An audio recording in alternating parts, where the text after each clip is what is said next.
has a potential turn one kill with turn one Trinisphere against the Doomsday deck that Tom Martell is piloting. But does Tom Martell have a first turn kill up there?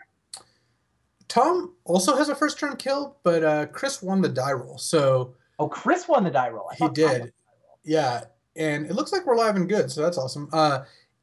Chris is going to get to play turn one Mox, Chalice for Zero, Ancient Tomb, Trinisphere. He could not play the Chalice for Zero, but it's kind of decent to as Force of Will bait, given that he's got two of them. And then he gets to play Trinisphere, and then Tom just has to go land, go, land, go. Turn three, hope to draw a land, and I don't even know. Let's see if Tom has actual ways to bounce. Let's see. Does he have any main deck bounce? It does not appear that he Sometimes does. that deck will run one main deck Hercules, but it feels Yeah. like that's been falling out of favor. Tom is literally dead to turn one Trinisphere. Like, Tom can hard cast a Laboratory Maniac and try to attack 10 times. I'm going to say that's not going to work. Well, if he can hard cast a Lab Maniac, he can also probably hard cast a Doomsday and just wait 5 turns to get decked, right? Those draws are insane. Like, both players have effectively a turn one kill. Like, if Tom's on the play, he goes Black Lotus, Doomsday, Jet, Brainstorm into the top card, Sapphire, Ancestral, win, right?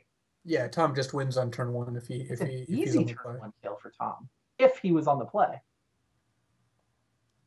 I guess Tom doesn't literally die to Trinisphere because he can just hardcast Doomsday, then hardcast Lab Maniac, then untap and hardcast Ancestral. But like, he's not going to have time to do that against a Kalutha Forge Master, and Chalice for one is going to come out pretty soon, potentially more. So, yeah.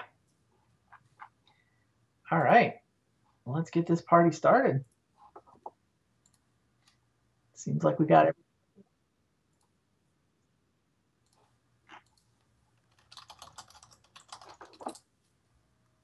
I guess technically they haven't done mulligans yet. Think either guy's going to mulligan away a turn one kill? I do not think so. Yeah, I'm with you. Tom might. Yeah, he's on the draw. Like, he gets absolutely slaughtered by Chalice Zero with that hand, right?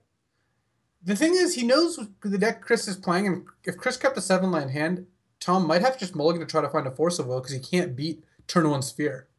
You know, in this case, it'd be Trinisphere, but even a Sphere of Resistance is really tough. So, yeah, he does have the evidence that Chris chose to keep 7 cards. I don't think I could mulligan a hand if I'm Tom. I mean, I see your point. Like, the fact that Chris kept 7 means you're going to regret not having a Force of Will, but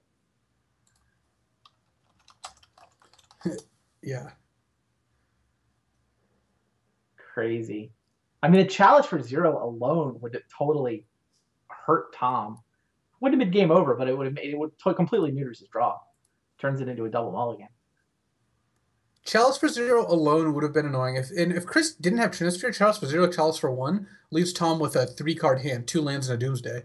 So that would also be pretty good. But yeah, the Trinisphere is going to be tough. If you're Chris, do you Chalice for one here or Sphere? I would Chalice for one. I don't. You don't actually want to play Sphere because it doesn't stack well with Trinisphere. It only affects cards that Tom has that cost 3 or more. So you don't need to cast it now at all. And it makes it so it's harder for you to cast your Forge Master, which you do want to cast. So Chalice 0, Chalice 1, and a Trinisphere. Good luck, Tom Martell. Yeah, the Chalices are even... I mean, they're good, but they're not even necessary. It's really the Trinisphere that does the whole thing.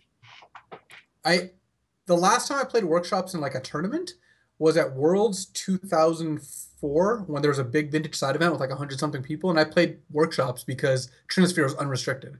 Oh, jeez. Getting to play 4 Trinispheres was nice. Oh, there's a Word versus Workshop. That is convenient. I don't think Tom's going to make Chris go through much of this.